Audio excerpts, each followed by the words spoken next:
Y ahora es el tiempo para el pastor Héctor Rodríguez. Shabbat Shalom. Feliz sábado. ¿Me escuchan bien ustedes? ¿Sí?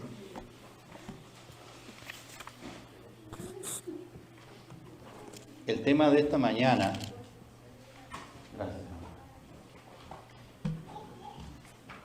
lleva por título Los 4 jinetes del Apocalipsis.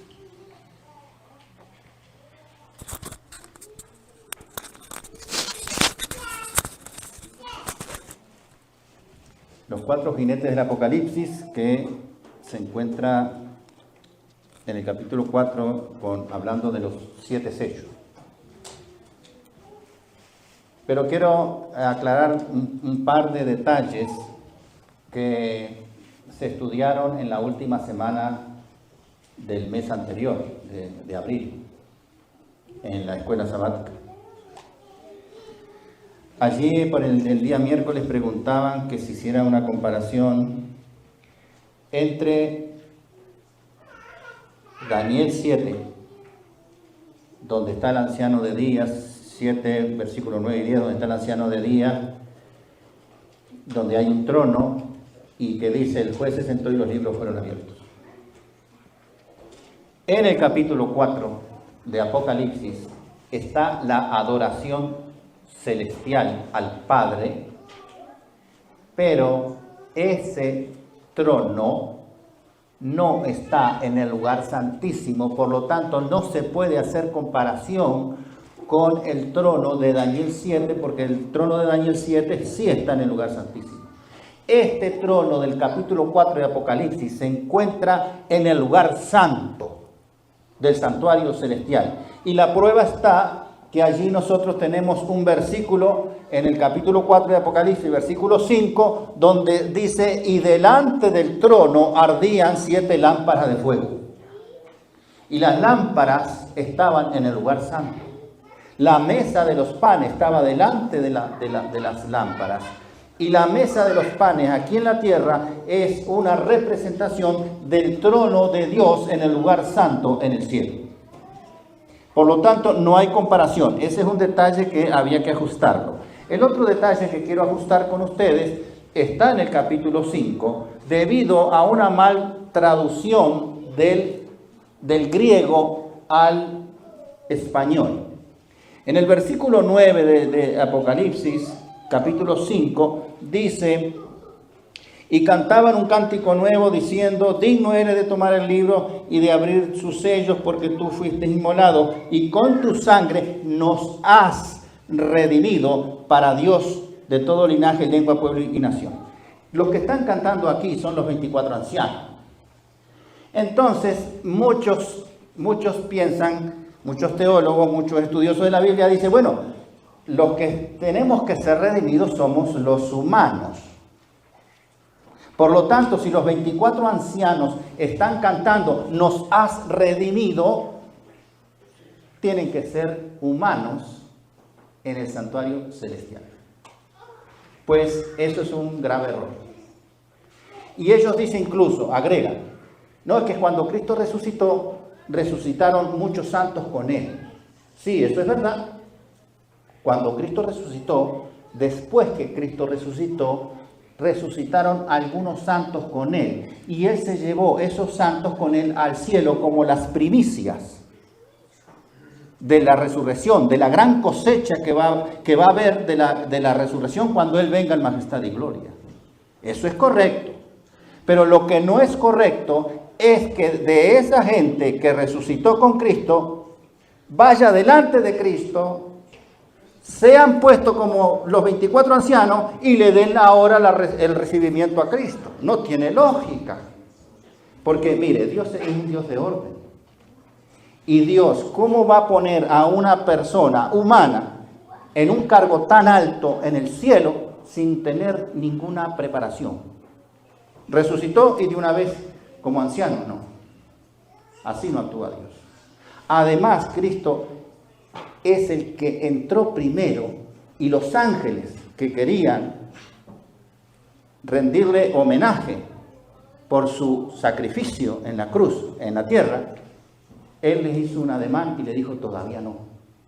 Tengo que hablar con mi padre para que, a ver si el sacrificio que yo voluntariamente me entregué en la tierra es acepto. Así que, ¿cómo es posible que estos humanos, sin autorización de Dios, sin Dios haber aprobado el sacrificio de Cristo aquí en la tierra, se han puesto como los 24 ancianos? Es un error. Y eso se estuvo estudiando la última semana del mes pasado.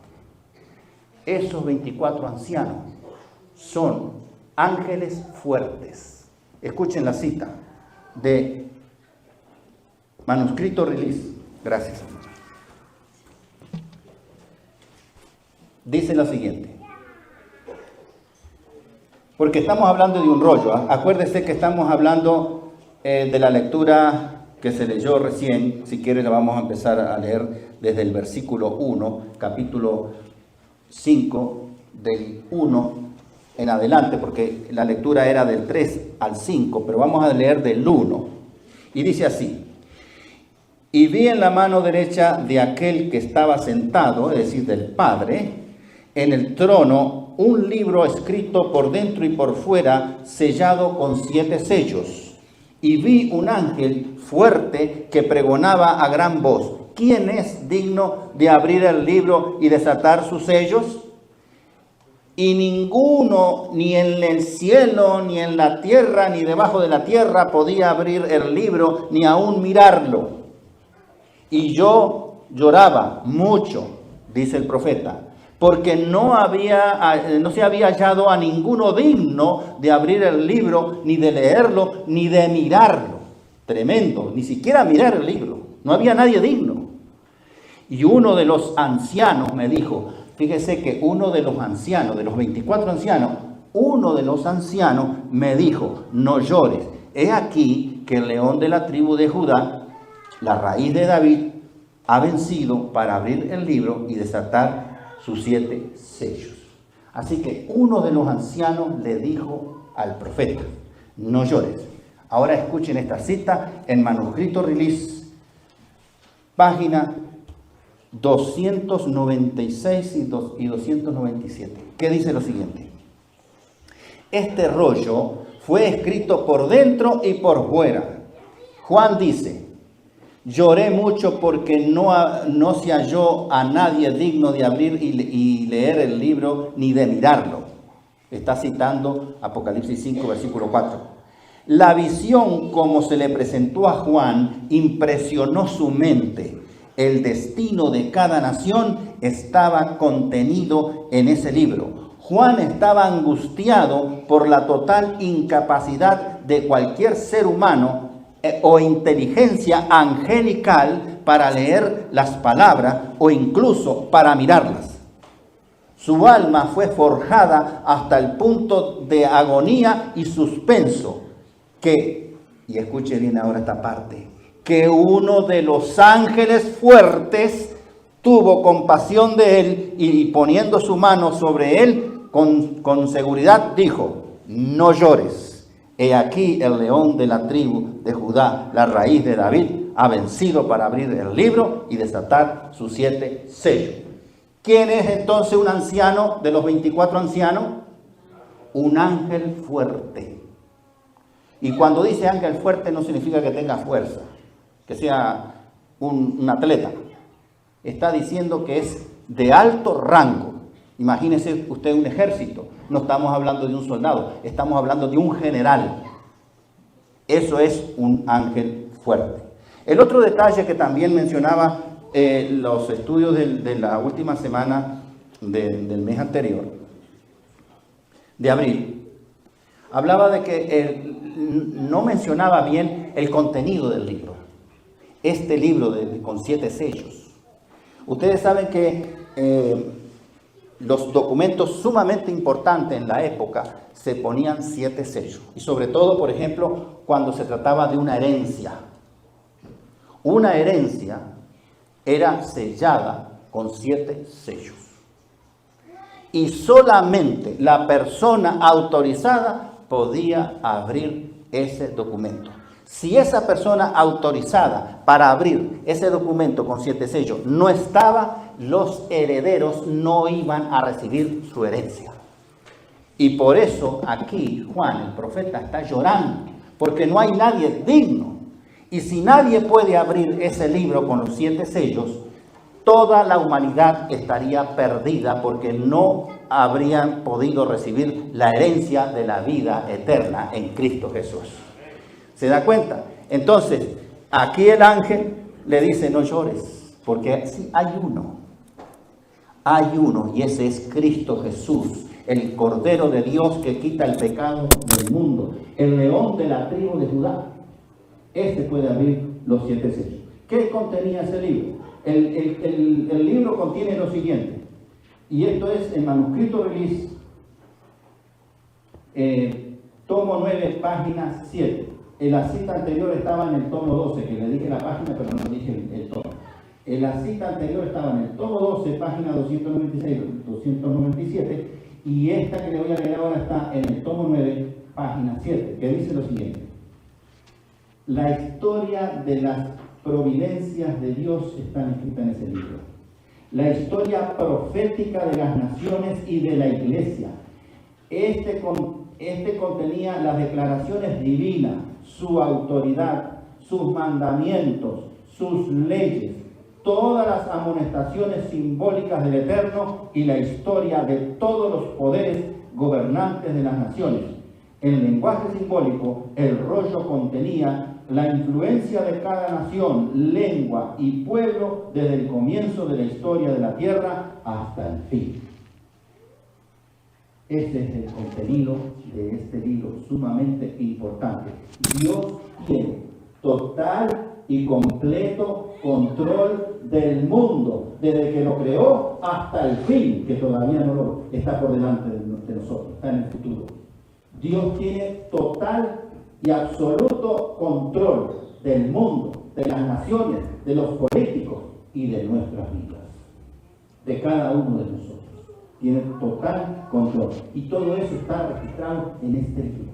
Y solamente el único que puede abrir ese libro es Cristo Jesús, porque Él dio su vida voluntariamente en propiciación del pecador.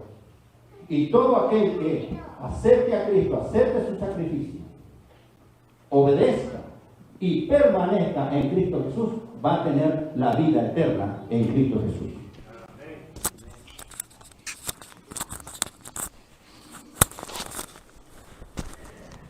Así que Cristo Jesús recibe un documento por parte de Dios escrito por ambos lados.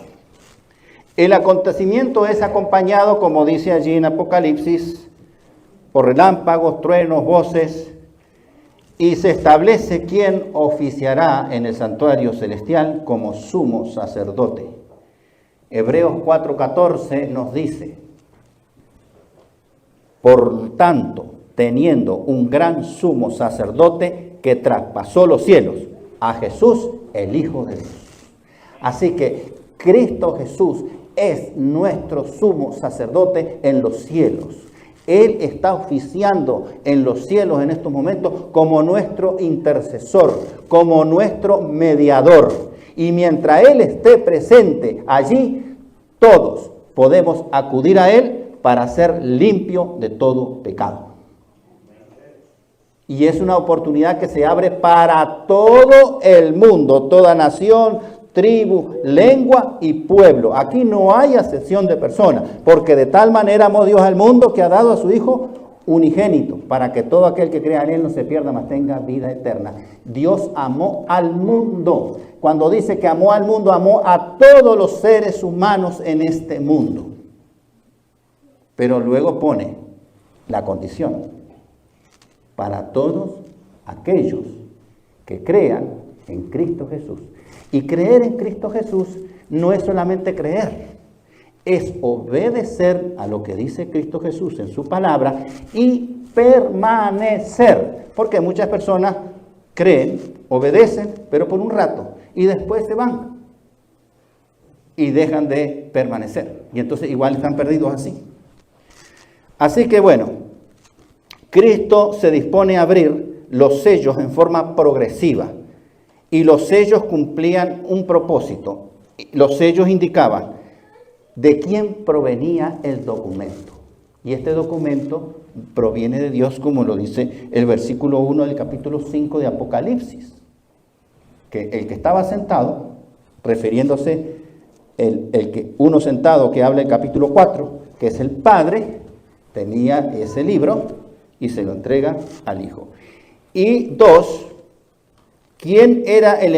a quién era enviado ese documento y a su vez que sería el único capaz y autorizado para abrir el documento de la visión de los 7 sellos. La visión de los 7 sellos sigue a la visión de las 7 cartas del Apocalipsis dirigida a las 7 iglesias.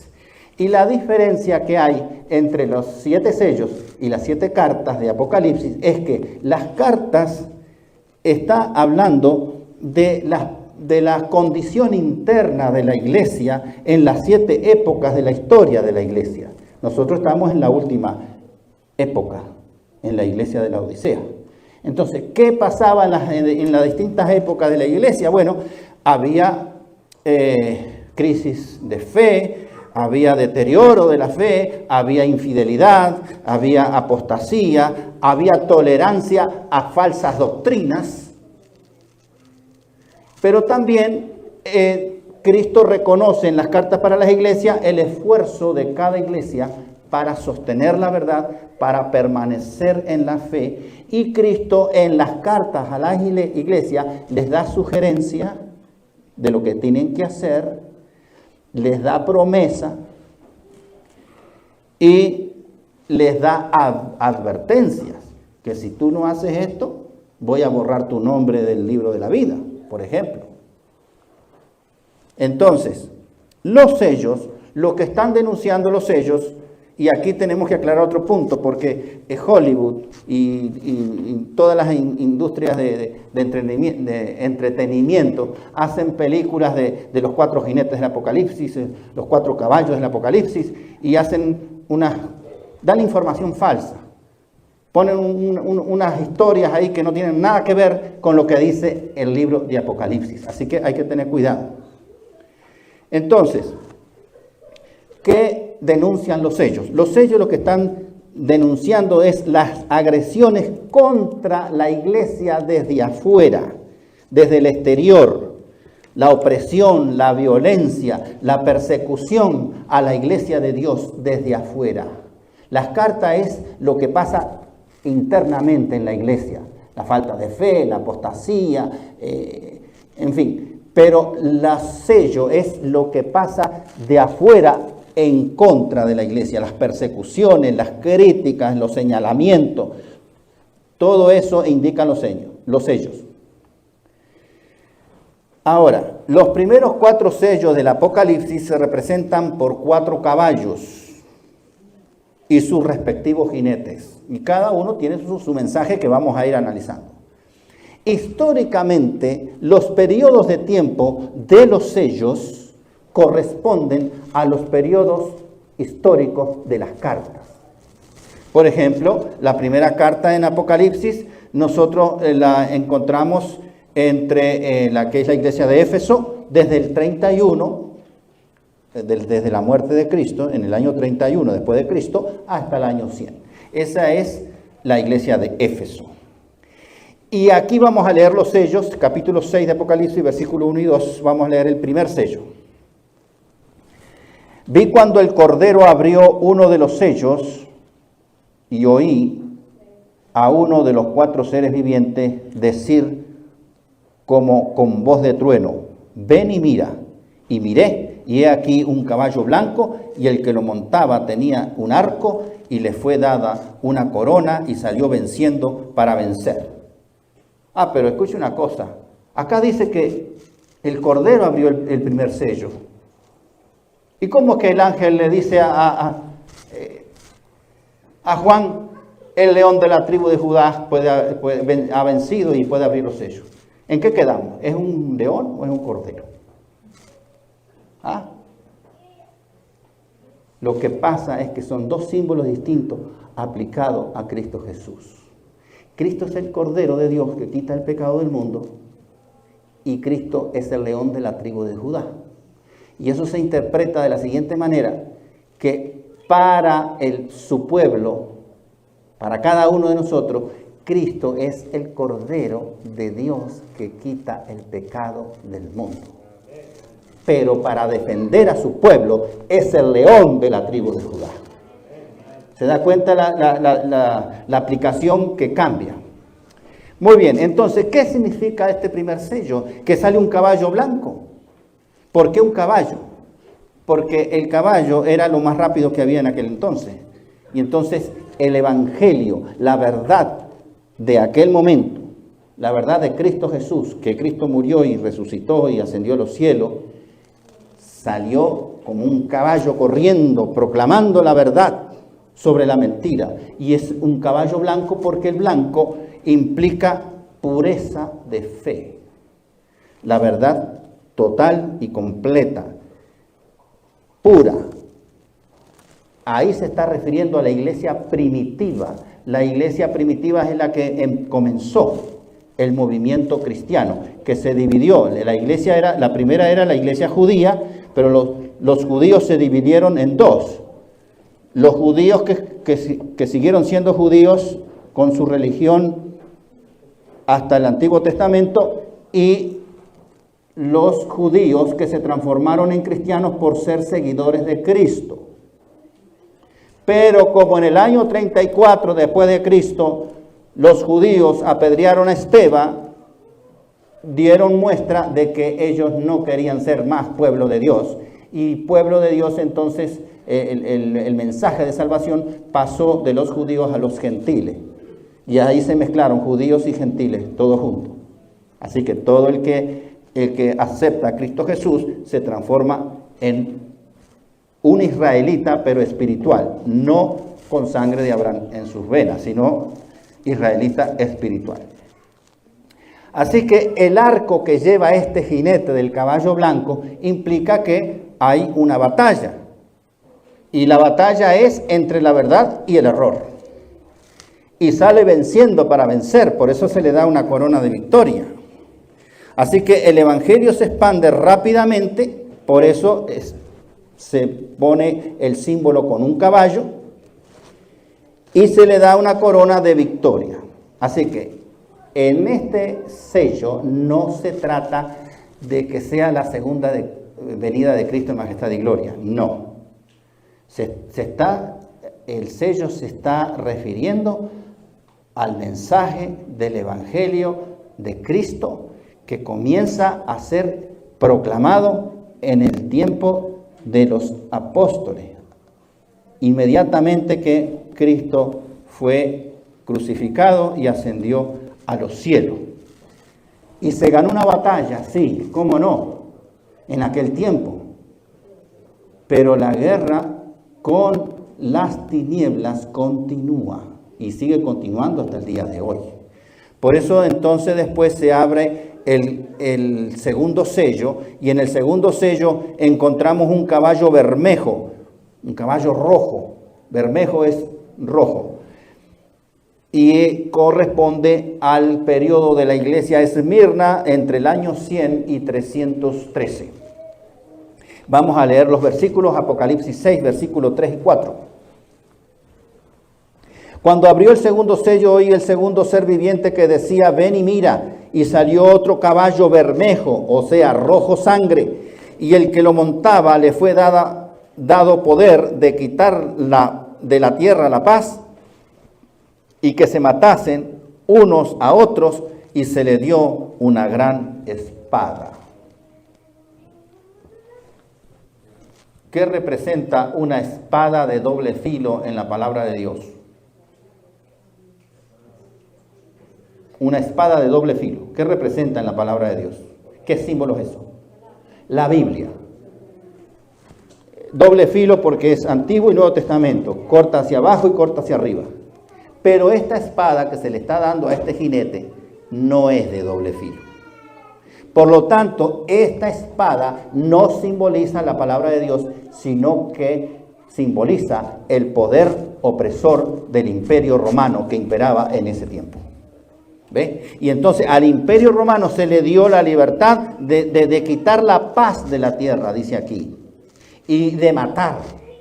Y de hecho, ustedes ven en la historia que los romanos agarraban a los cristianos y los lanzaban a los coliseos romanos para que las fieras se los desgarraran. Y todavía hay un coliseo en Roma. Y mucha gente va y se toma su foto por allí que estuvo en Roma y visitando el coliseo. Pero ahí masacraron a miles de cristianos en ese lugar. Y también los quemaban, hacían hogueras con los cristianos. Había un emperador que para iluminar su camino clavaron varias estacas alrededor del camino y prendieron cristianos ahí con fuego y él iba pasando ahí con un camino iluminado. Unas cosas terribles. Entonces, aquí la iglesia cambia de ser pura y de tener el primer amor, ahora sufre persecución, sufre tortura, sufre la muerte. El imperio romano arrasa, quita la paz de la tierra. El rojo representa también herejías, o sea, falsa doctrina, que comenzaron a ser introducidas en la iglesia. Y eso lo dice Pablo en 2 de Tesalonicenses, capítulo 2, versículo 7, que dice: porque ya está en acción el misterio de iniquidad, y todo espíritu, dice 1 de Juan 4:3, y todo espíritu que no confiese que Jesucristo ha venido en carne, no es de Dios. Y este es el espíritu del anticristo, el cual vosotros habéis oído que viene y ahora ya está en el mundo. Fíjese que esto lo escribió Juan, el mismo que escribió Apocalipsis. Esta es la primera carta de Juan. Y dice que en el tiempo de Juan, ya estaba ese espíritu para introducir falsas doctrinas, para introducir herejías. O sea que habían fuerzas siniestras que ya estaban actuando dentro de la iglesia. El formalismo desplazó a la sencillez. Se perseguía la popularidad dentro de la iglesia, la ostentación de poder, predominaba el autoritarismo eclesiástico. Había que los hermanos cristianos tenían que tener sujeción total al obispo romano. Y únicamente a través del obispo las personas podían ser salvas. Eso es falsa doctrina. Nosotros somos salvos en Cristo Jesús, no por estar sujeto a un hombre, pecador igual que nosotros, aunque tenga el cargo que tenga. Nosotros somos salvos únicamente por Cristo Jesús. Así que se pasa de servir a la iglesia en el periodo anterior, en el caballo blanco, ahora a gobernar la iglesia, a hacer política dentro de la iglesia, a tener buenos cargos dentro de la iglesia, a exhibirse que yo tengo aquí, mira qué cargo que tengo yo acá dentro de la iglesia. Eso es lo que pasó en ese periodo de tiempo. Así que la iglesia se ocupa de luchar por la supremacía política. Roma intenta ya imponer una supremacía religiosa. Y las guerras entre cristianos arrianos y católicos en aquel entonces era algo tremendo. Y ustedes dicen, a lo mejor no conocen quién era Arrio.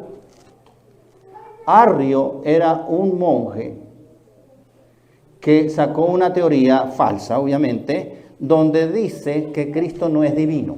Es humano, que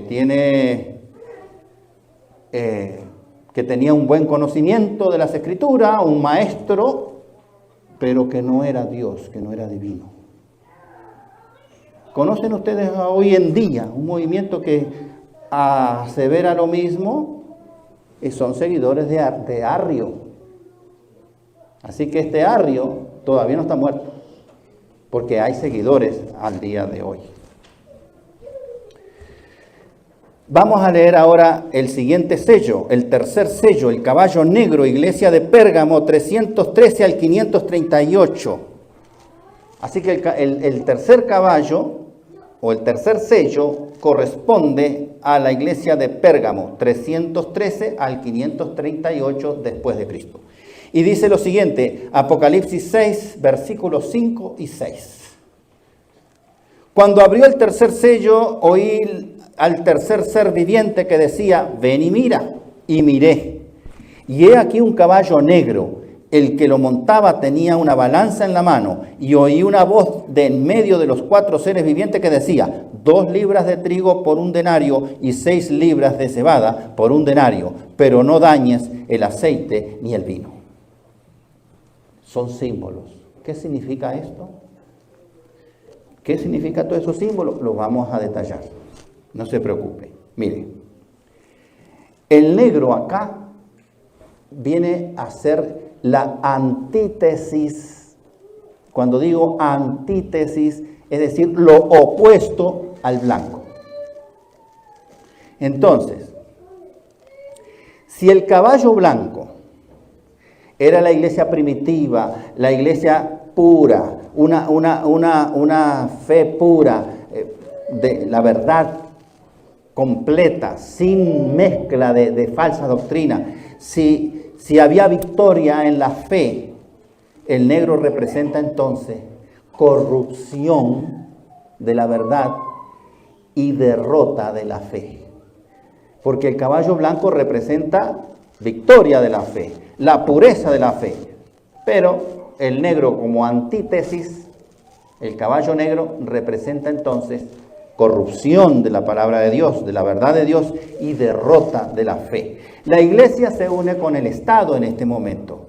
Es decir, la iglesia de aquel entonces se une con Roma, el poder político. Así que la iglesia ahora tiene más fuerza, tiene más poder para hacer política dentro de la iglesia. Y obviamente falta la espiritualidad, porque la iglesia ya no se dedica a estudiar la Biblia, a estudiar las profecías, a aprender más de Dios que se encarnó, que se hizo hombre y que vino a este mundo para salvar al pecador. No, eso ya no se habla de eso. Se habla de cargos políticos, de poder político, de influencia política.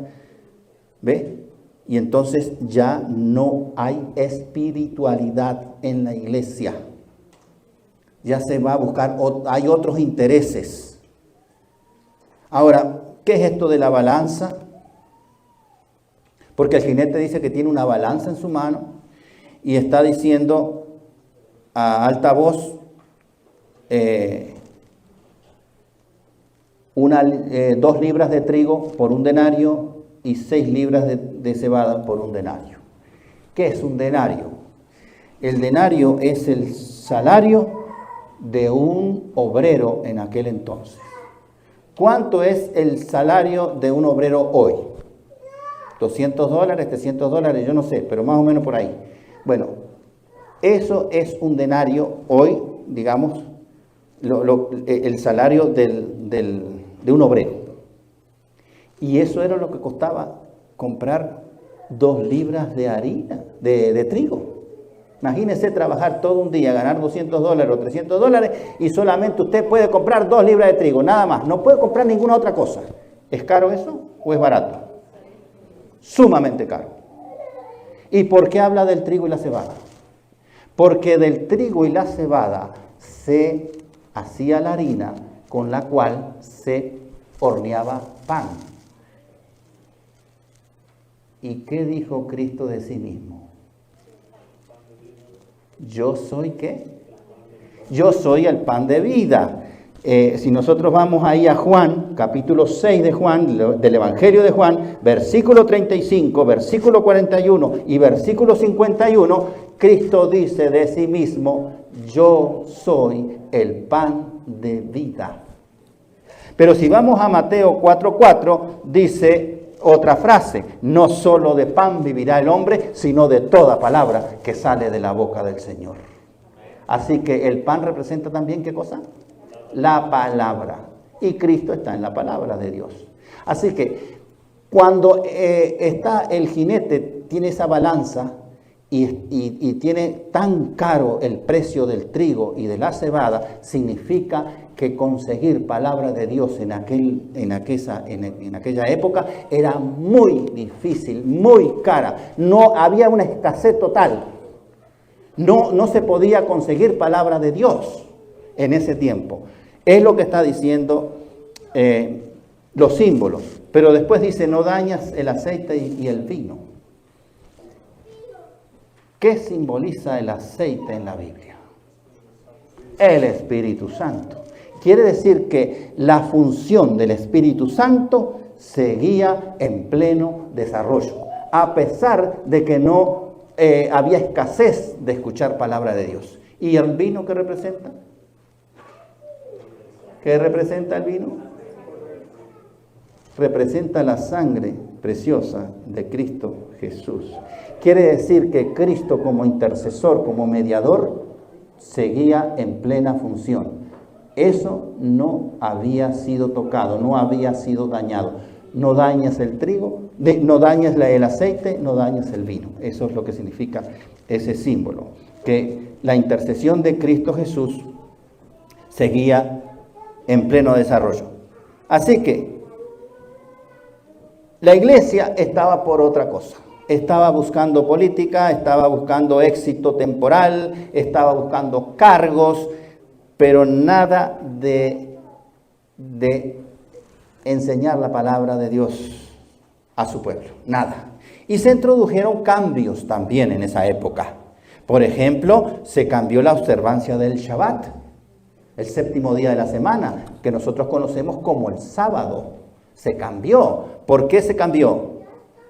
Por el primer día de la semana, que nosotros conocemos como el domingo. Y eso es un cambio de mandamiento. Y el único que puede y tiene derecho de cambiar un mandamiento es el mismo Dios. Pero Dios no va a cambiar porque su ley es eterna, como su carácter es eterna, como su palabra es eterna. Él no cambia, es el mismo, Cristo es el mismo ayer, hoy y por los siglos, dice Hebreos. Así que se instaura también la doctrina del purgatorio.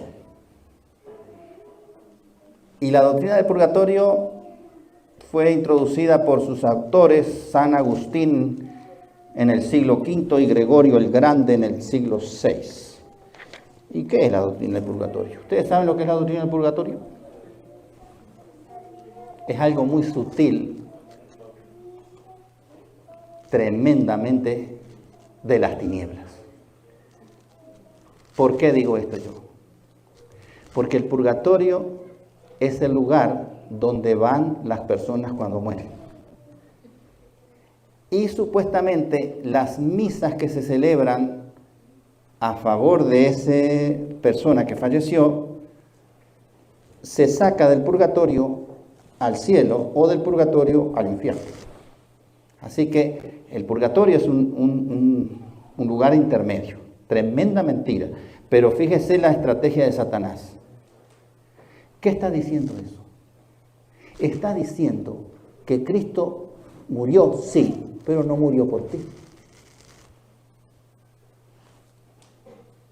¿Por qué no murió por ti? Y porque tú te vas al purgatorio y ahora quien va a sacar al purgatorio a esa persona, a ese deudo, es la iglesia. Es el obispo. Es las misas que tú les presentes. Cristo no tiene poder. Cristo no tiene poder para salvarte. ¿Se dan cuenta la tremenda tiniebla que este enemigo lanzó en esa época? Y eso está vigente hasta el día de hoy. Así que en esa época se instauró el purgatorio. Y también se incorporaron tradiciones filosóficas del paganismo griego dentro de la iglesia cristiana. Se le dio un maquillaje de cristiano. Hay cuantas cosas que las personas, no es que las personas estén mal, no es que las personas sean malas, no, es que las personas han sido engañadas con ese sistema, con esas mentiras. Y ellos siguen creyendo que ahí está la verdad, que ahí está Dios. Y se olvidan de abrir esta palabra. Esto es palabra de Dios. Aquí está Dios. Aquí está su verdad. Y nosotros tenemos que estudiar su palabra para, como dice este versículo de Juan, conoceréis la verdad. ¿Cómo termina?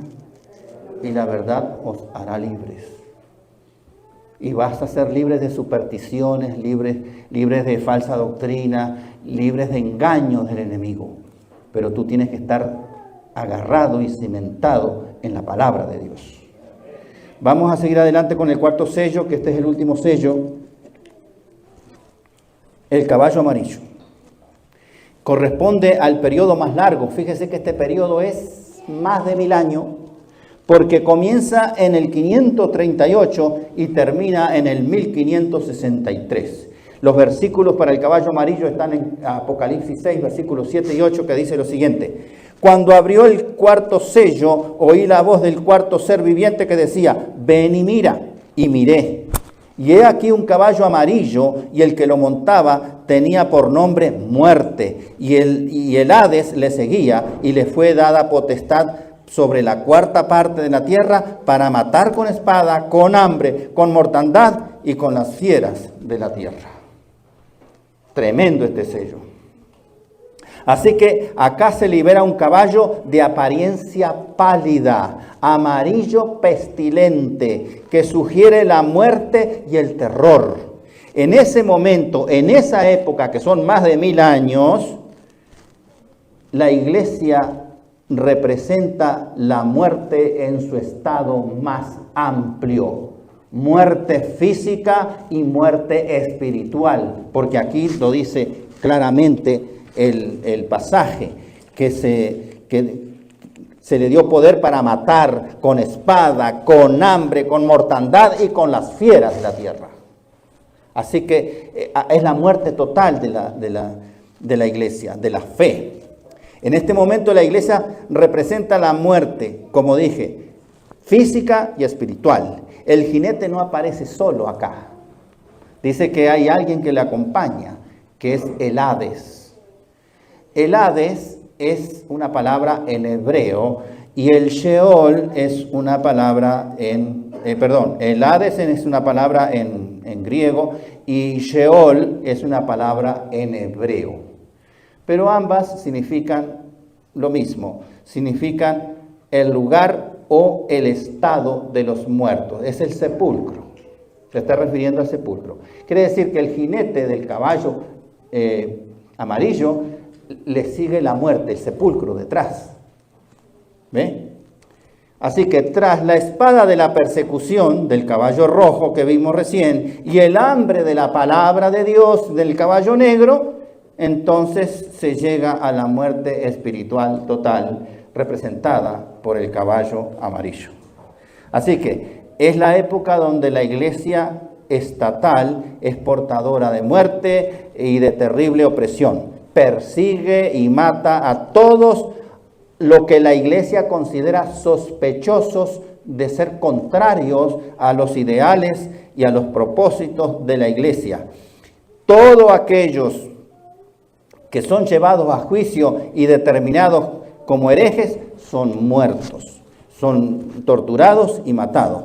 Es la época de las cruzadas, es la época de los caballeros templarios. Es la época donde nacieron los jesuitas y todas las sociedades ocultas que ellos mismos han fabricado. Así que los Illuminati, los masones, todos son creados en esta época. Así que es el tiempo en que la iglesia se denominó la Santa Inquisición, que de santa no tiene absolutamente nada, sino más bien del enemigo. Las guerras por causa de la religión eran muy comunes, sucedían a cada rato.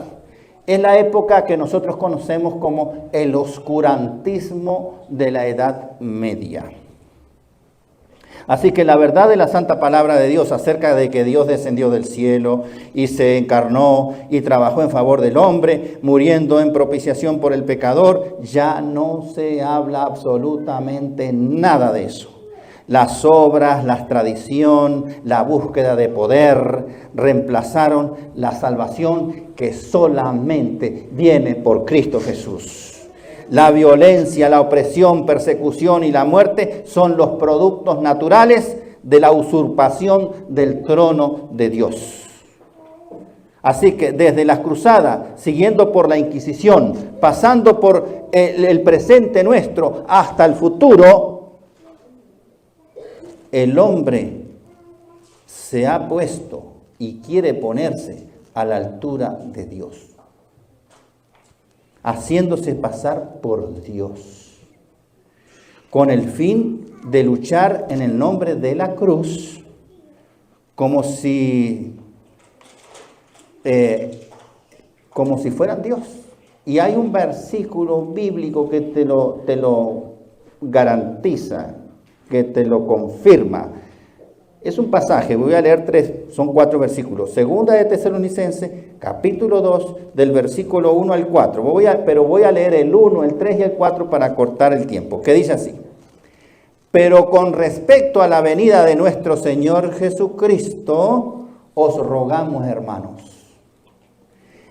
nadie os engañe en ninguna manera, porque no vendrá sin que antes venga la apostasía y se manifieste el hombre de pecado, el hijo de perdición, el cual se opone y se levanta contra todo lo que se llama Dios o es objeto de culto, tanto que se sienta en el templo de Dios como Dios, haciéndose pasar por Dios. ¿Ustedes han visto algo que se parece en la realidad? No de hoy, sino de todos los siglos pasados. A lo mejor ustedes digan, bueno, ¿y qué con nosotros? Los hechos, estos son historia. Todo esto que le acabo de predicar es historia. Llegamos hasta el 1563 después de Cristo. Comenzamos en el año 31 de Cristo y llegamos al 1563. ¿Y qué con nosotros si estamos en el 2023? Aquí tenemos que sacar unas cuantas lecciones. Primero, el enemigo es malo. Es malo. Y se esfuerza por dañar la iglesia de Dios, por meter falsa doctrina. Y la única defensa que nosotros tenemos es ir a la palabra de Dios y pedir la presencia del Espíritu Santo que nos guíe a entender su palabra. Y aquí vamos a descubrir a Cristo tal cual como es y cuánto Cristo nos ama a cada uno de nosotros. Pero si nosotros nos alejamos de la palabra de Dios y comenzamos con nuestras teorías, y yo pienso que esto es así, y yo pienso que esto es de esta otra manera, y no escudriñamos las Escrituras, nos agarra el enemigo con todas sus mentiras y todos sus engaños. Así que no podemos confiar en ese enemigo en absoluto. También la otra lección que nosotros podemos sacar es que Dios tiene el control de todo, porque Él lo profetizó antes de que pasara y pasó. Por lo tanto, es un Dios confiable. Toda su palabra, lo que Él dice en su palabra, es verdad. Él es el testigo fiel y verdadero, dice Apocalipsis, en el cual nosotros debemos estar atentos porque tenemos la palabra profética más segura, que es la palabra de Dios. Otra cosa que nosotros podemos sacar aquí en conclusión es que nosotros ahora, que conocemos parte de esta verdad y que queremos con toda humildad, con todo amor, con todo cariño, decirle a la gente que no conoce de esta verdad, comenzando por nuestra familia, hermanos, padres, hijos, primos, sobrinos, queremos llevarle esta verdad de salvación y nos encontramos con tremenda barrera levantada por las mentiras del enemigo durante todos esos siglos hasta el día de hoy. Así que sí es importante conocer de esto. ¿Y sabe otra cosa? A veces nosotros mismos pasamos en cierta forma por estos 4 caballos. Porque cuando nosotros conocemos la palabra de Dios y nos entregamos a Dios, hay un primer amor en nosotros, hay un entusiasmo tan lindo de decirle a los demás cómo Dios ha transformado nuestras vidas. Y ese es el caballo blanco.